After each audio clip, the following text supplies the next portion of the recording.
16 বছরের একটা মেয়ে সন্তান জন্ম দিতে পারে না? পারে না? হায়েজ হয় না? 17 বছরের একটা ছেলে, সে সন্তান জন্ম দিতে পারবে না? ইসলাম শরীয়ত অনুযায়ী তাদের বিয়ে জায়েজ। আপনি বিয়ে দিতে গেলে আপনাকে জেল খাটতে হবে।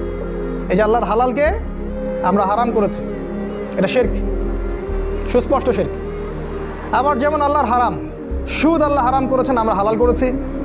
মদ আল্লাহ হারাম করেছেন, আমরা হালাল করেছি। লাইসেন্স আছে না মদের? গতকালকে নিউজ দেখলাম, এটা একটা মজার নিউজ, যে আমাদের ডিবি পুলিশরা ঢাকায় অনেকগুলো মদের বার জব্দ করেছে। অপরাধ হচ্ছে, তাদের অপরাধটা শোনেন, এই করোনাকালীন সময়ে তারা নাকি মদ হোম ডেলিভারি দিচ্ছিল। হোম ডেলিভারি বোঝেন? মানে অর্ডার করবেন, বাসায় এসে মদ দিয়ে যাবে। সুবহানাল্লাহ, কোন দেশে বাস করেন? তা আল্লাহ পাক যেটা হারাম করেছেন আমরা সেটা হালাল করেছি। ওদেরকে গ্রেফতার করা হচ্ছে এই অপরাধে যে ওদের লাইসেন্স নাই, বা লাইসেন্স থাকলে ইটস ওকে, এটা ঠিক ছিল। নাউজুবিল্লাহ।